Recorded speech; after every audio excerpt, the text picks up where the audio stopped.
O Caibalion, Editora Pensamento. Capítulo 2. Os 7 princípios herméticos. Os princípios da verdade são 7.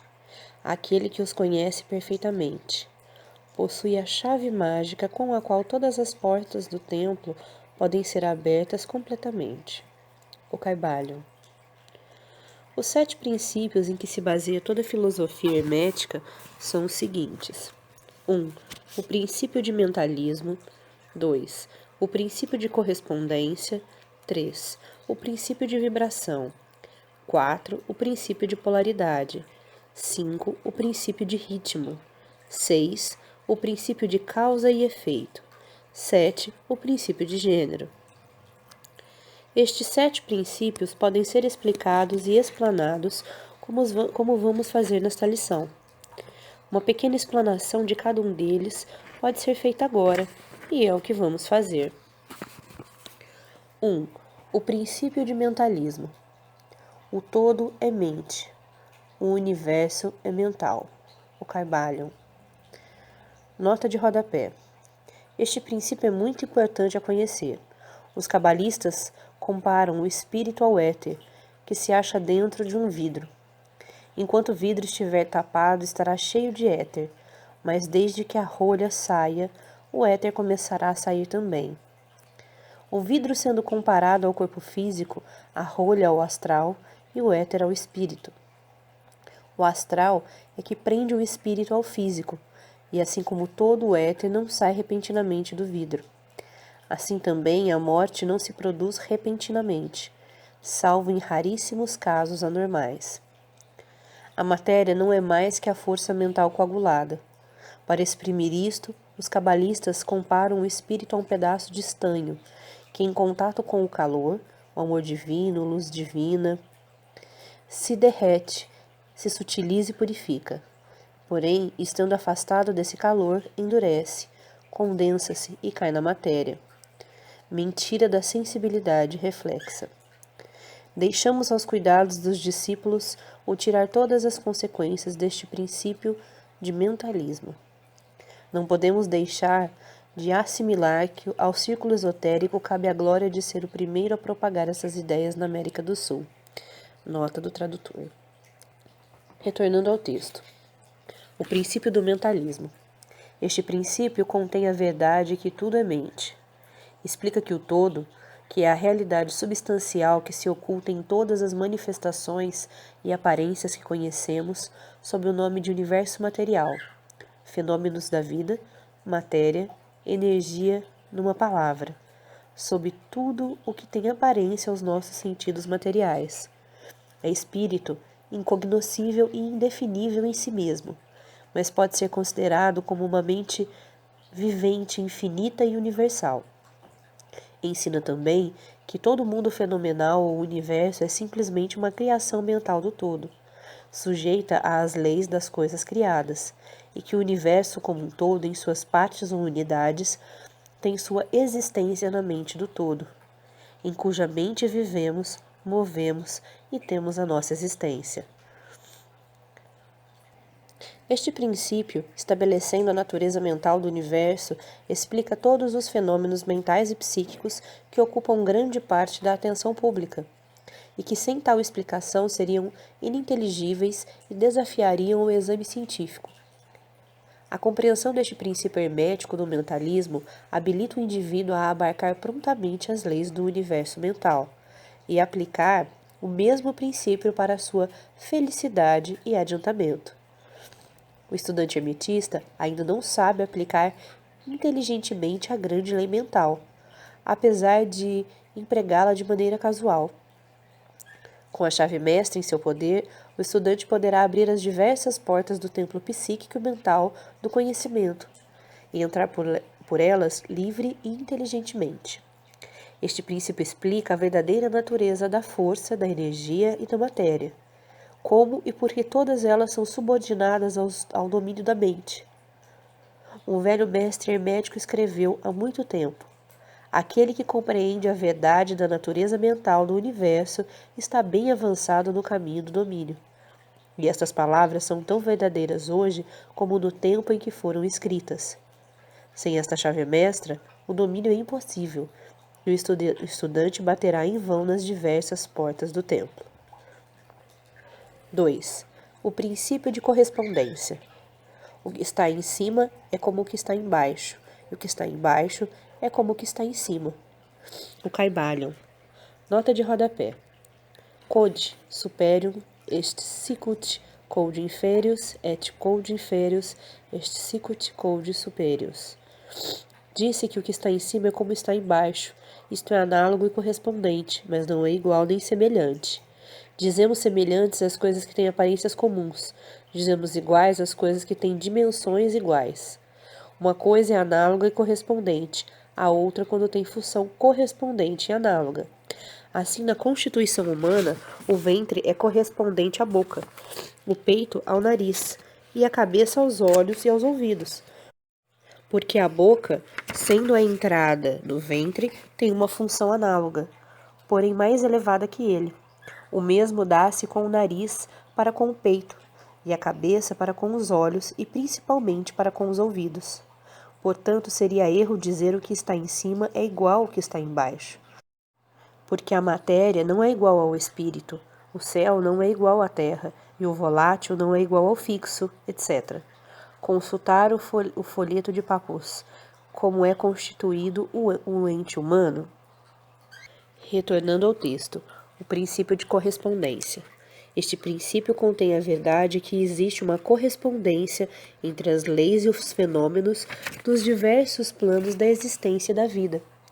O velho axioma hermético diz estas palavras: o que está em cima é como o que está embaixo, e o que está embaixo é como o que está em cima.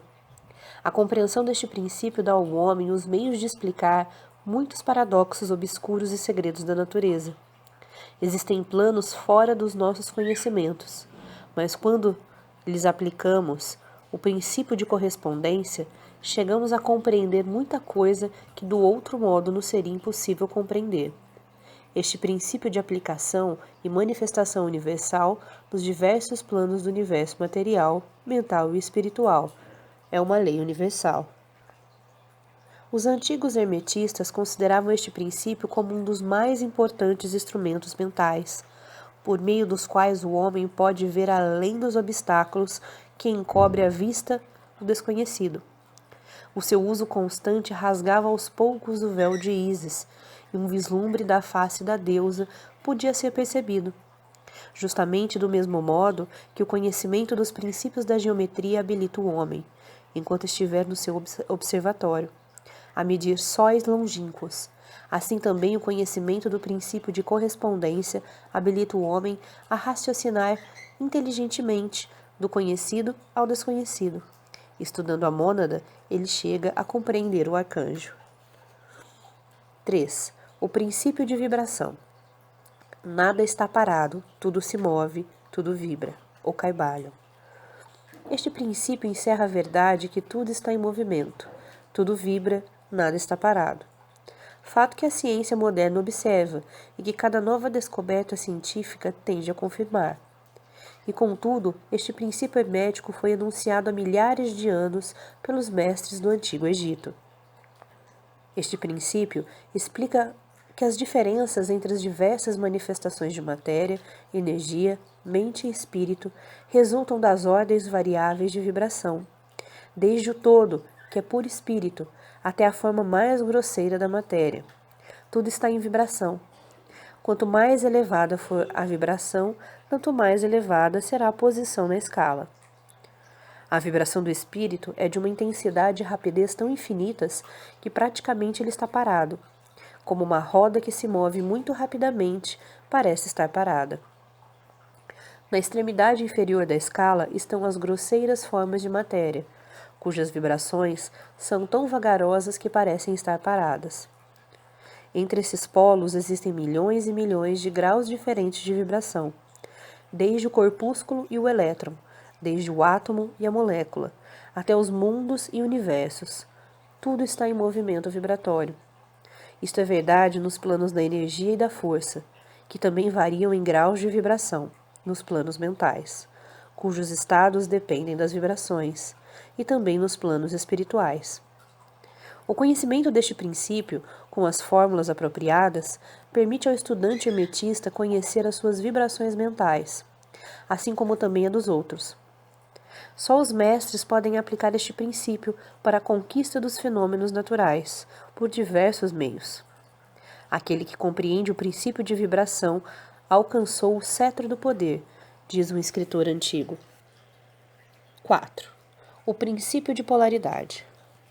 Tudo é duplo, tudo tem polos, tudo tem o seu oposto. O igual e o desigual são a mesma coisa. Os opostos são idênticos em natureza, mas diferentes em grau. Os extremos se tocam. Todas as verdades são meias-verdades. Todos os paradoxos podem ser reconciliados. O Kybalion. Este princípio encerra a verdade.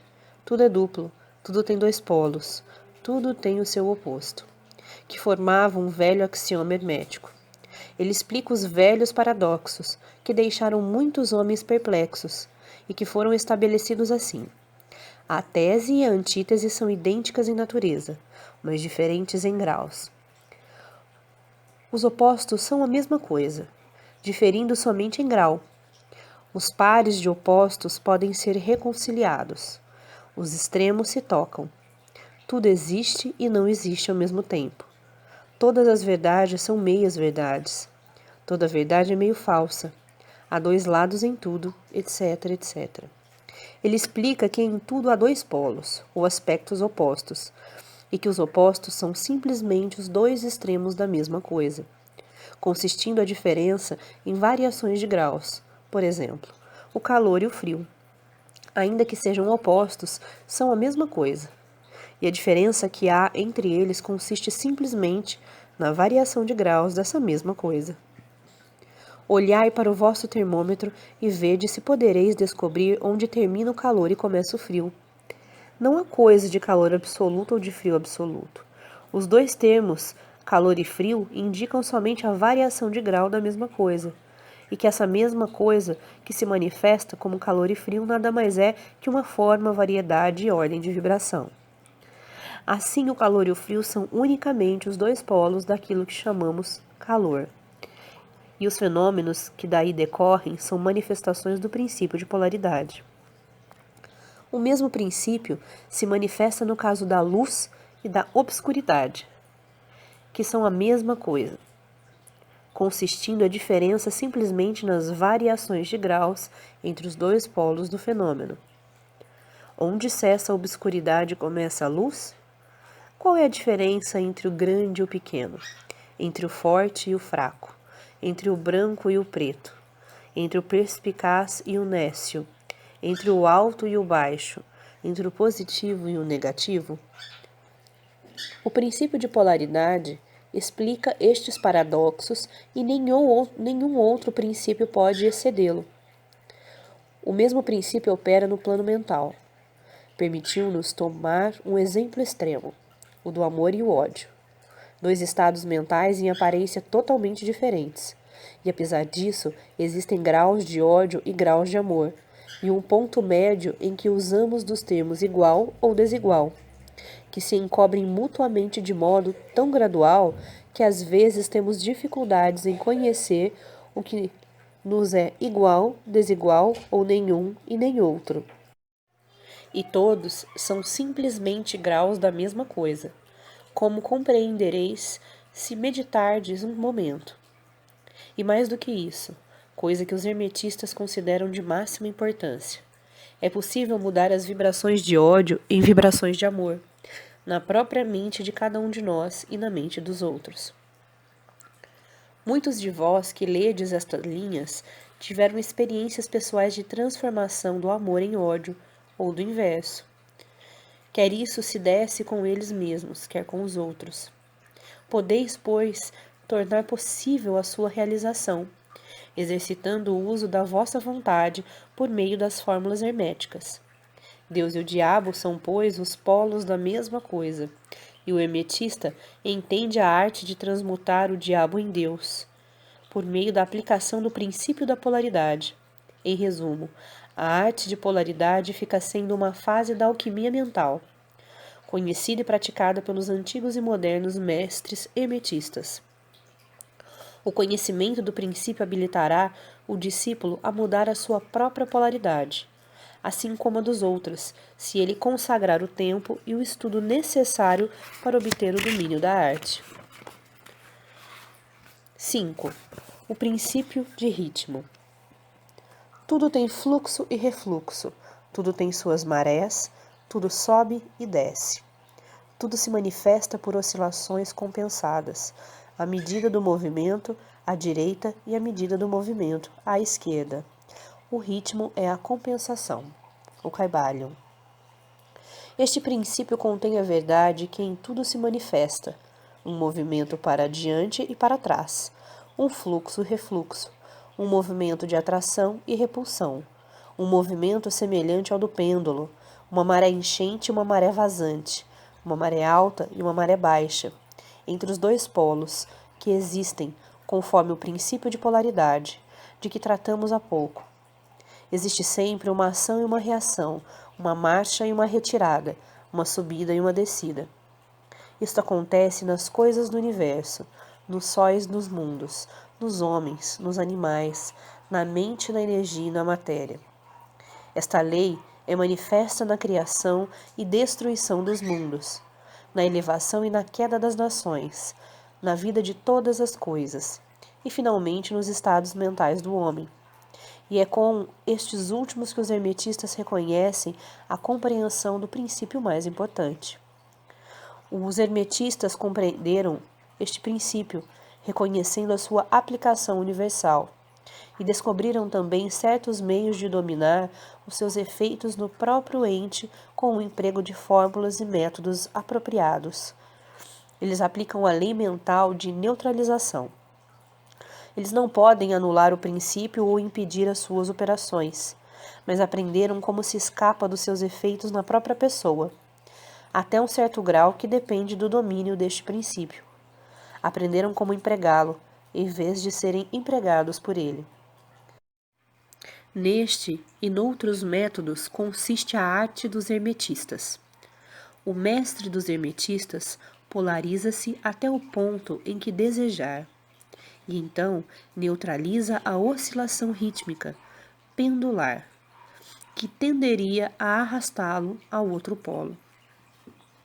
Todos os indivíduos que atingiram qualquer grau de domínio próprio executam isto até um certo grau, mais ou menos inconscientemente. Mas o mestre o faz conscientemente e com o uso da sua vontade, atingindo um grau de equilíbrio e firmeza mental, quase impossível de ser acreditado pelas massas populares que vão para diante e para trás como um pêndulo. Este princípio e o da polaridade foram estudados secretamente pelos hermetistas, e os métodos de impedi-los, neutralizá-los e empregá-los formam uma parte importante da alquimia mental do hermetismo. 6. O princípio de causa e efeito. Toda a causa tem seu efeito, todo efeito tem sua causa. Tudo acontece de acordo com a lei. O acaso é simplesmente um nome dado a uma lei não reconhecida. Há muitos planos de causalidade, porém nada escapa à lei. O Kybalion. Este princípio contém a verdade que há uma causa para todo efeito e um efeito para toda a causa. Explica que tudo acontece de acordo com a lei. Nada acontece sem razão. Não há coisa que seja casual, que, no entanto, existem vários planos de causa e efeito. Os planos superiores dominando os planos inferiores, nada podendo escapar completamente da lei. Os hermetistas conhecem a arte e os métodos de elevar-se do plano ordinário de causa e efeito a um certo grau e, por meio da elevação mental, a um plano superior, tornam-se causadores em vez de efeitos. As massas do povo são levadas para frente. Os desejos e as vontades dos outros são mais fortes que as vontades delas. A hereditariedade, a sugestão e outras causas exteriores movem-nas como se fossem peões no tabuleiro do xadrez da vida. Mas os mestres, elevando-se ao plano superior, dominam o seu gênio, caráter, suas qualidades, poderes, tão bem como os que o cercam, e tornam-se motores em vez de peões. Eles ajudam a jogar, a criação quer física, quer mental ou espiritual. É possível sem partida da vida, em vez de serem jogados e movidos por outras vontades e influências. Empregam o princípio em lugar de serem seus instrumentos. Os mestres obedecem à causalidade do plano superior, mas ajudam a governar o nosso plano. Neste preceito está condensado um tesouro do conhecimento hermético. Aprenda-o quem quiser. 7. O princípio de gênero. O gênero está em tudo. Tudo tem o seu princípio masculino e seu princípio feminino. O gênero se manifesta em todos os planos. O Kybalion. Este princípio encerra a verdade que o gênero é manifestado em tudo, que o princípio masculino e o princípio feminino sempre estão em ação. Isto é certo não só no plano físico, mas também nos planos mental e espiritual. No plano físico, este princípio se manifesta como sexo. Nos planos superiores, toma formas superiores, mas é sempre o mesmo princípio. Nenhuma criação, quer física, quer mental ou espiritual, é possível sem este princípio. A compreensão das suas leis poderá esclarecer muitos assuntos que deixaram perplexos as mentes dos homens. O princípio de gênero opera sempre na direção da geração, regeneração e criação. Nota de rodapé. Geração no plano físico, regeneração no plano mental e criação no plano espiritual. Retornando ao texto. Todas as coisas e todas as pessoas contêm em si os dois elementos deste grande princípio. Todas as coisas macho também têm o elemento feminino. Todas as coisas fêmeas têm o elemento masculino. Se compreenderdes a filosofia da criação, geração e regeneração. Nota de rodapé. A geração é uma ideia, é a formação do germe dessa ideia. A regeneração é o aperfeiçoamento e o crescimento dessa ideia, e a criação é a realização completa da ideia. Retornando ao texto. Se compreenderdes a filosofia da criação, geração e regeneração mentais, podereis estudar e compreender este princípio hermético. Ele contém a solução de muitos mistérios da vida. Nós vos advertimos que este princípio não tem relação alguma com as teorias e práticas luxuriosas, perniciosas e degradantes que têm títulos empolgantes e fantásticos e que nada mais são do que a prostituição do grande princípio natural de gênero. Tais teorias, baseadas nas antigas formas infamantes do falicismo, tendem a arruinar a mente, o corpo e a alma. E a filosofia hermética sempre publicou notas severas contra estes preceitos que tendem à luxúria, depravação e perversão dos princípios da natureza. Se desejais tais ensinamentos, podeis procurá-los noutra parte. O hermetismo nada contém nessas linhas que sirva para vós. Para aquele que é puro, todas as coisas são puras. Para os vis, todas as coisas são vis e baixas.